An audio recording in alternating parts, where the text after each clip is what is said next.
That shouldn't be allowed. This is my son. Shasi Tharoor of the Washington Post. Definitely asking a question in personal capacity. And mostly to say hi before you go off to your next engagement. Raise the mic. Mostly to say hi before you go off to your next engagement. I'm curious, though, on this tour you've been on, various countries in the Western Hemisphere, have any of your government interlocutors asked you to show evidence of Pakistan's culpability in the initial attack? And what do you say to the repeated Pakistani denials of having any hand in the initial attack? Okay, well, I'm very glad you raised this, Ishant. I didn't plant it, I promise you. This guy does this to his dad. Very simply, no one had any doubt, and we were not asked for evidence. But media have asked, and so you are speaking for your tribe in that in 2 or 3 places, media asked this question. Let me say very clearly that India would not have done this without convincing evidence. But there were 3 particular reasons I want to draw your attention to, all of you. The first is that we've had a 37-year pattern of repeated terror attacks from Pakistan, accompanied by repeated denials. I mean, Americans haven't forgotten that Pakistan didn't know, allegedly, where Osama bin Laden was until he was found in a Pakistani safe house right next to an army camp in a cantonment city. That's Pakistan. Mumbai attacks, they denied having anything to do with it. One of the terrorists was captured alive, his name, his identity, his address in Pakistan, everything was revealed. Under interrogation, he told us where he was trained, what was done. The US intelligence, as well as ours, recorded the chilling voice of the Pakistani handler giving minute-by-minute instructions to the killers in Mumbai, telling them where to go. And they were monitoring Indian TV and saying, there are people hiding on the 3rd floor of that hotel, go and shoot them there. This kind of thing is going on. Your sources recorded this too. So we know what Pakistan's all about. They will dispatch terrorists, they will deny they did so until they're actually caught with red hands. That's the first. So I agree you're going to say, but that's circumstantial. Sure. Second point. The moment this happened, within 45 minutes or so of this happening, the terrorist attack, a group called the Resistance Front claimed credit.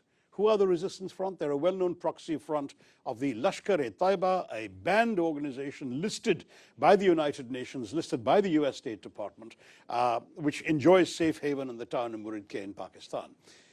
The Resistance Front, evidence about the Resistance Front and its doings was presented by India to the UN Committee on Terrorism in December 2023 and repeatedly again in 24. But the problem was, of course, Pakistan too is a member of that committee. The Resistance Front was not listed by the UN, but its identity was known and publicized.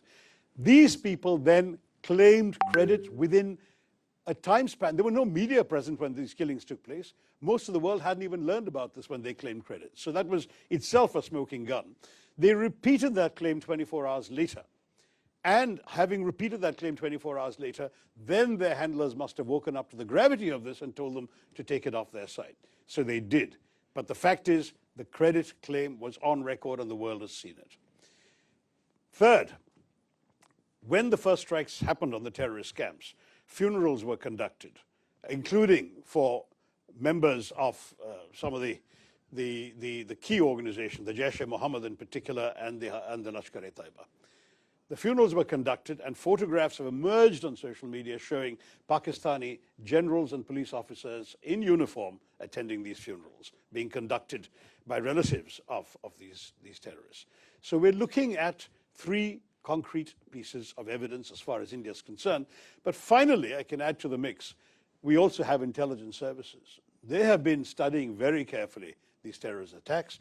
They have identified at least 4 of the 5 perpetrators, and they know who they are. In fact, and I'm told, and I don't have access to the direct intelligence information, but I've been reliably informed, they know that 2 of them are Pakistanis, and the other 2 were locals who had exfiltrated, is the term, out to Pakistan for training 10 years ago, and clearly were sent back for this mission this time. So it's on the basis of all of this put together that we said, we know who did this, and we will take action. And that's exactly what we did. I can assure you India is not the kind of country that would undertake a military operation without very solid basis for doing so. This was not some random terror attack. I must say our government counts 24 terrorist attacks in the course of last year emanating from Pakistan, but none of them required this kind of response. We dealt with them. We either got the terrorists or killed them, minimal damage, very little loss of life. We dealt with it. This showed all the hallmarks of a sophisticated, planned, deliberate operation with reconnaissance, with intelligence work, with a modus operandi worked out, this cynical exercise of asking people their religion, shooting them between the eyes. This is not an ordinary terrorist, some bearded fanatic blowing himself up outside a supermarket. This is not that. This is a serious quasi-military style operation, and it required a military response. Okay, as I mentioned, we have a